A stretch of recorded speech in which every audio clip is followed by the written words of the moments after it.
ICMR has detected 2 cases of HMPV in Karnataka via routine surveillance. The 2 cases identified are 3 months old female infant with bronchopneumonia who is now discharged from the hospital, and another case in 8-month-old male infant with again with the same case, and he is still recovering. Both of the infants are still under recovery. So those are the 2 cases that have been detected of HMPV in Karnataka. ICMR has detected on it, and when we're talking about what exactly ICMR has stated, they have said that there have been media reports of some HMPV cases detected in Karnataka, and they have detected 2 cases of HMPV in Karnataka. Both cases were identified through routine surveillance for multiple respiratory viral pathogens as part of ICMR's ongoing efforts to monitor respiratory illnesses across the country. And it is emphasized that HMPV is already in circulation globally, including in India, and cases of respiratory illnesses associated with HMPV have been reported in various countries.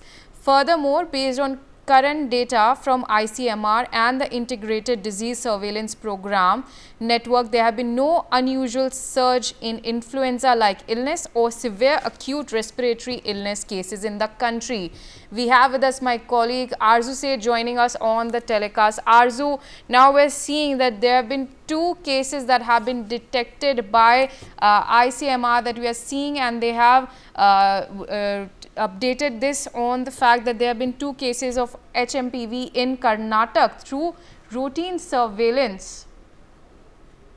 Well, yes, the Indian Council of Medical Research has identified 2 cases of HMPV in Karnataka, according to the Ministry of Health and Family Welfare. Also, both cases were detected through routine surveillance conducted by the ICMR to monitor the multiple respiratory viral pathogens. And also, this initiative is a part of the Council's ongoing effort to track and understand respiratory illness across India.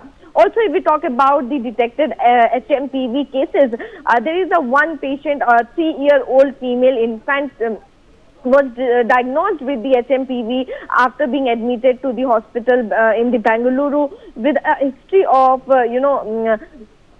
she has been discharged, and also there is a 8-month-old male infant who tested positive of HMPV after being admitted to the hospital Bengaluru.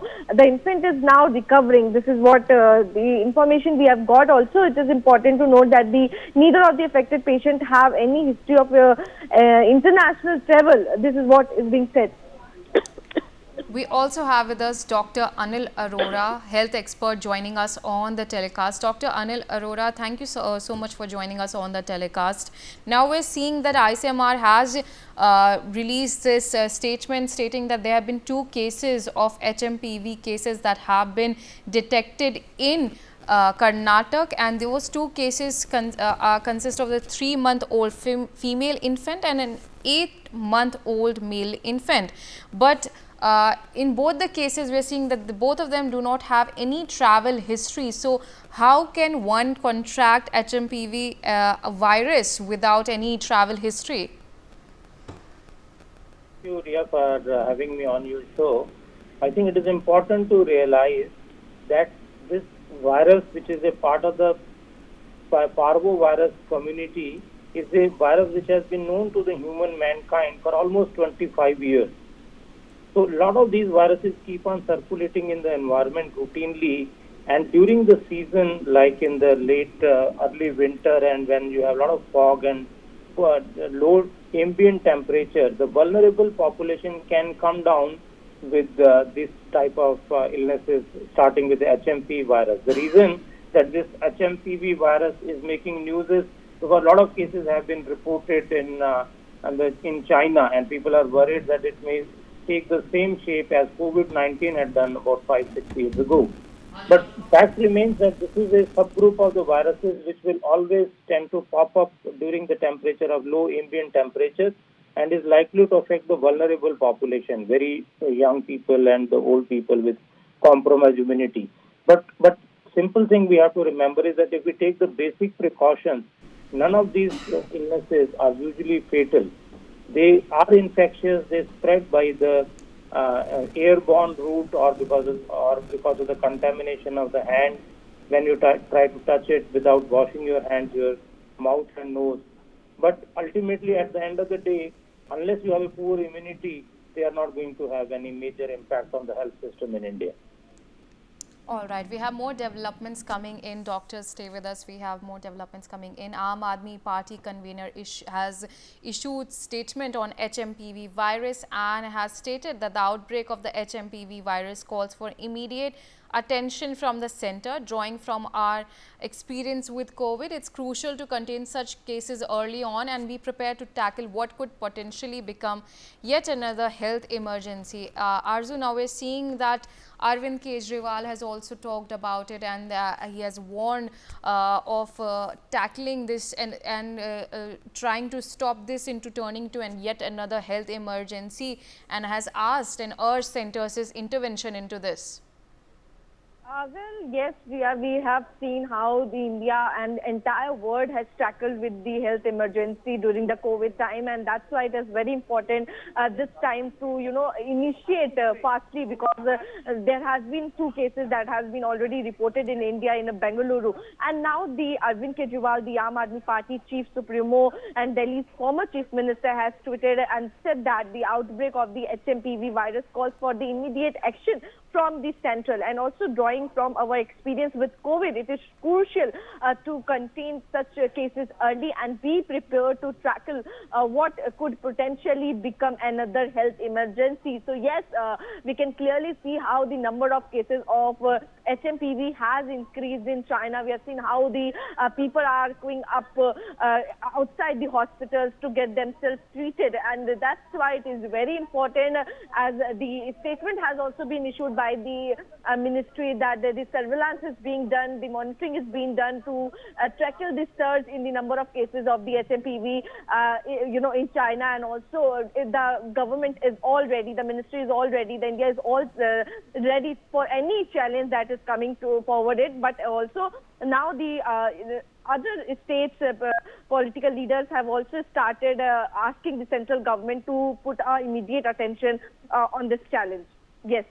We also have with Dr. Anil Arora. Dr. Anil Arora, as you have said, that this is not something new. It's been around for quite some time. So what exactly are the measures one can take to avoid contracting it, and what are the tests to detect this virus that one can take? Ria, this is a very important question you have asked. If you have constellation of so many type of respiratory syncytial virus which have been roaming around in the polluted Indian environment, you can be affected with any of these. So once you go on to the basic precautions of wearing a mask, trying to avoid contact with a person who has sneezing, cold, or running of the nose, do not try to touch your nose, mouth, and the lips without washing your hands. If you stick to the basics as an immunocompetent person, the chance of you having a serious illness is extremely bleak. But having said that, once you have increasing number of the cases which is with a new entrant in India, it is a virus which has been known to the human mankind for quite some time. But since it has been reported now, we do not know its dynamics of spread. So it is important to stick to the basic precaution. I am happy that government is taking a note of it and is making more efforts to do the surveillance. So far as testing is concerned, PCR is the only gold standard for diagnosis of this infection called HMPV infection. At our end, I think we have to be more vigilant as responsible citizens. We must make all efforts to contain the spread of the virus, and I think we are equal stakeholder as much as the government is. Dr. Anil Arora, is this because of the fact that you have also earlier stated that certain things, respiratory infections tend to peak during winter season? So is it partly because of due to the winter occurrence that we are seeing? Yeah. In fact, if you look at all respiratory syncytial viruses, all viral infections which spread by the aerosol route, they tend to occur in the winter when the temperature is pretty conducive to their growth. In summer, somehow being sensitive to temperature, these viruses do not thrive as much. If you remember the case of COVID-19, that COVID-19 was first thought to be causing pneumonia in the late part of this, September or October of 2019, and it peaked in December, which was at the peak winter. So the winter season is really conducive to these viruses which tend to thrive at low temperatures. They are being sensitive to temperature. They do not do as well in the summer environment, and during winter they make merry, and then that is the time when we have to be more vigilant and take precautions. For more such videos, subscribe to the NewsX YouTube channel, hit the bell icon.